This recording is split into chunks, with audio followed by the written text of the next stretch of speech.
Bismillahirrahmanirrahim. Assalamualaikum warahmatullahi wabarakatuh. Saya Indah Dahlia dari kelas 6B. Baik, di sini saya akan memaparkan terkait metode gramatikal terjemah.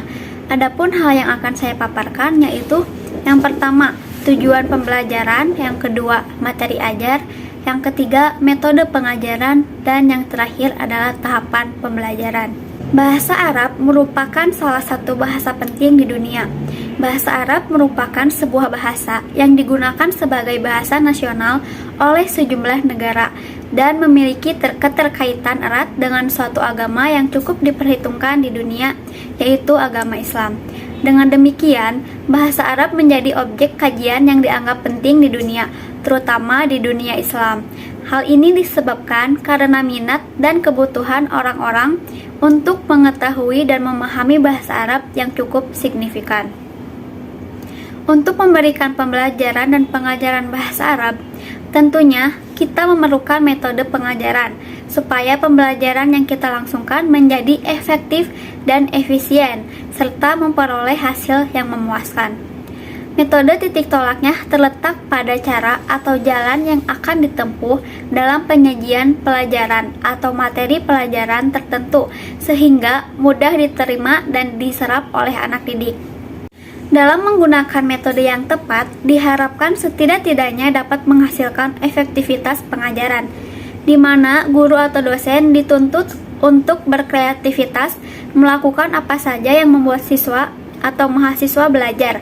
Yang dalam hal ini, guru atau dosen tidak perlu menggunakan intimidasi, menakut-nakuti, penggunaan hukuman fisik, atau bentuk hukuman lainnya yang biasanya tidak disukai oleh siswa, mahasiswa, atau kebanyakan orang.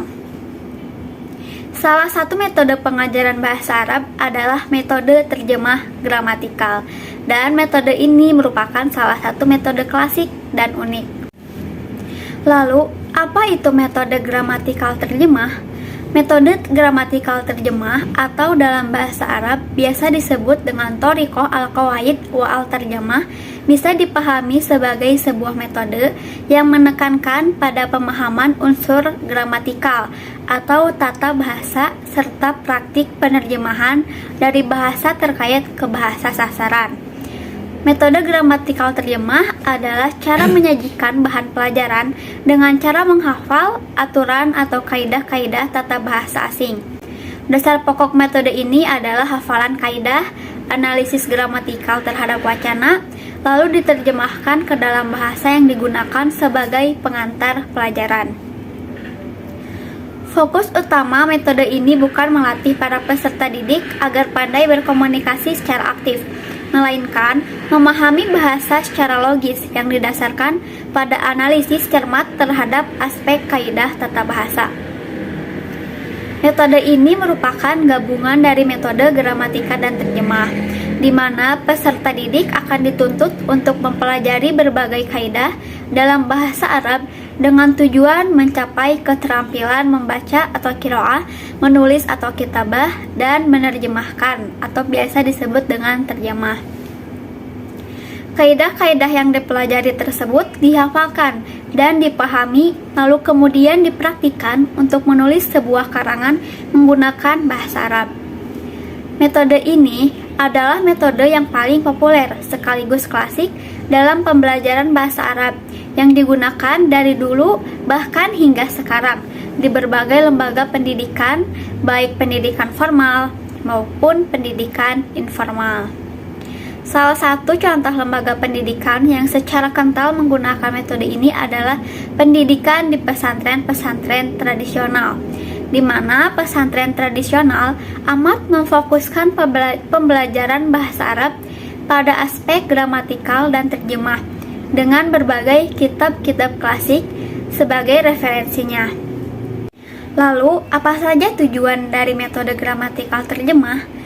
Metode ini ditujukan kepada peserta didik agar mereka lebih mampu membaca naskah berbahasa Arab atau karya sastra Arab yang lainnya.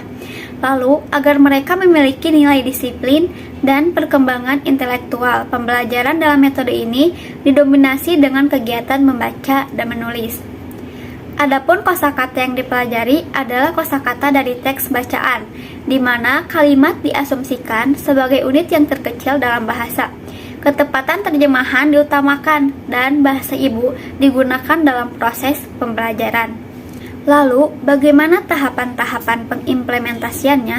Ada beberapa tahapan. Yang pertama, guru menerjemahkan kosakata yang baru, kemudian menugaskan siswa untuk menghafal kosakata itu dan meminta untuk diperdengarkan kembali pada hari berikutnya. Lalu yang kedua, guru meminta sebagian siswa untuk membaca teks dan mengoreksinya. Kemudian, guru membaca teks tersebut kalimat per kalimat. Lalu, guru bisa saja meminta salah seorang siswa yang pandai untuk menerjemahkan kalimat itu, atau bisa juga diterjemahkan oleh guru itu sendiri.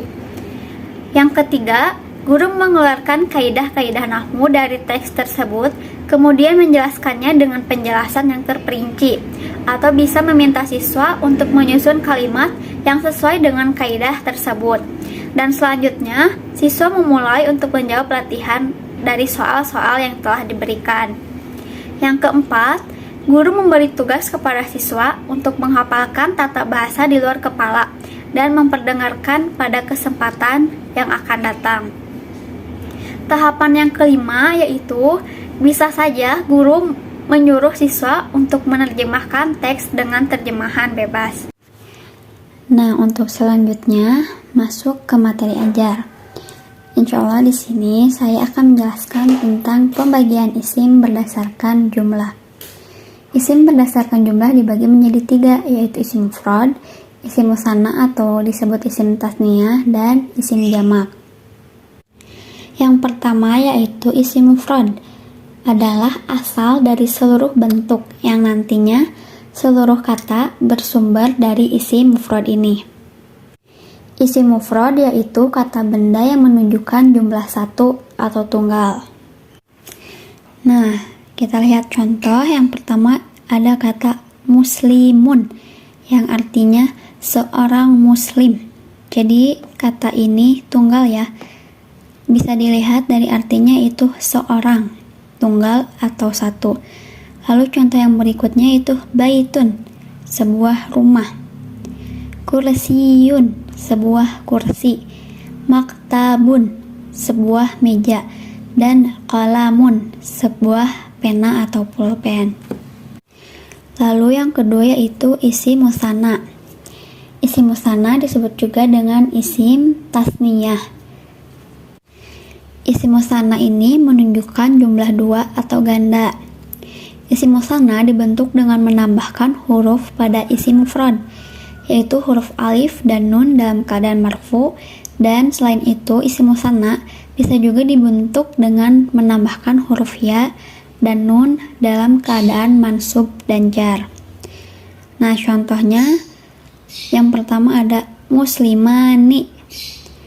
Kata awalnya adalah muslimun. Karena ini isim musanna ditambah huruf alif dan nun menjadi muslimani yang artinya 2 orang muslim, atau bisa juga menjadi muslimaini menggunakan rumus yang ditambah huruf ya dan nun. Lalu contoh yang selanjutnya itu baitani, dari kata baitun menjadi baitani yang artinya 2 buah rumah. Lalu kursiyani yang dari kata kursiun menjadi kursiyani, artinya adalah 2 buah kursi. Lalu yang selanjutnya maktabani, dari kata maktabun menjadi maktabani yang artinya 2 buah meja. Nah, contoh yang terakhir yaitu qalamani, dari kata qalamun yang artinya 2 buah pena. Lalu jenis isim yang ketiga yaitu isim jamak. Isim jamak yaitu jenis isim yang menunjukkan jumlah lebih dari 2. Untuk isim jamak ini terdapat perbedaan antara jamak lil akil dan jamak lil ghairi akil. Jamak lil akil itu adalah yang berakal, sedangkan lil ghairi akil adalah yang tidak berakal. Untuk jamak lil akil terbagi menjadi 2, yaitu jamak mudzakkar salim dan jamak muannats salim. Sedangkan untuk jamak mudzakkar salim ada dua rumus. Yang pertama ditambah huruf waw dan nun pada keadaan marfu dhammah. Yang kedua yaitu ditambah huruf ya dan nun pada keadaan mansub fathah dan jar kasroh. Contohnya yaitu ada kata as-solihun yang artinya orang-orang soleh. Di sini ditambah huruf waw di akhir dan juga huruf nun ya. Lalu contoh yang kedua yaitu al-mu'minun. Sama di sini juga dari kata mu'min ditambah huruf waw dan nun menjadi al-mu'minun. Bisa juga menggunakan rumus yang kedua yaitu ditambah huruf ya dan nun menjadi al-mu'minina. Lalu jamak muannats salim. Nah, jamak muannats salim ini yaitu isim jamak beraturan untuk jenis muannats. Jamak muannats salim ini bisa dibentuk dengan beberapa cara. Yang pertama, isim mufrad ditambah dengan huruf alif dan ta yang diakhiri harokat dhammah pada keadaan marfu. Yang kedua, isim mufrad ditambah huruf alif dan ta yang diakhiri harokat fathah pada keadaan mansub. Lalu yang ketiga, isim mufrad ditambah huruf alif dan ta yang diakhiri harokat kasroh pada keadaan majrur. Nah, kita coba lihat contohnya. Yang pertama itu ada kata at-talibatu yang artinya para pelajar wanita. Lalu ada juga al-muallimatu artinya para guru wanita.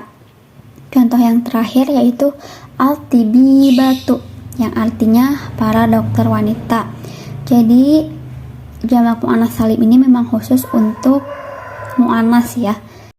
Nah, lalu yang terakhir yaitu ada jamak taksir. Taksir itu artinya terpecah-pecah. Jadi isim jamak ini tidak memiliki ciri khusus atau rumus seperti isim-isim sebelumnya. Lalu bagaimana jika tidak ada rumusnya? Nah, maka jalan satu-satunya adalah dengan menghafal. Oke, mari kita lihat contohnya. Contoh yang pertama itu ada at-tulabun. Nah, at-tulabun ini dari kata at-talibun yang artinya adalah murid-murid. Lalu contoh yang kedua ada al-jibalun dari kata jabalun yang artinya gunung-gunung. Nah, jika kita melihat kedua contoh ini sangat berbeda ya. Tidak ada rumus yang tetap. Jadi tidak ada persamaan rumus antara kata at-tulabun dan al-jibalun. Nah, itu dia isim jamak taksir. Jadi, diingatkan lagi, salah satu cara untuk memahami isim jamak taksir adalah dengan menghafalnya. Mudahnya seperti ini. Isim mufrad itu tunggal atau satu, isim mutsanna itu 2, dan isim jamak itu lebih dari 2. Nah, itu dia pemaparan dari saya tentang metode gramatikal terjemah. Sekian yang dapat saya sampaikan. Mohon maaf apabila banyak kekurangan. Terima kasih. Wassalamualaikum warahmatullahi wabarakatuh.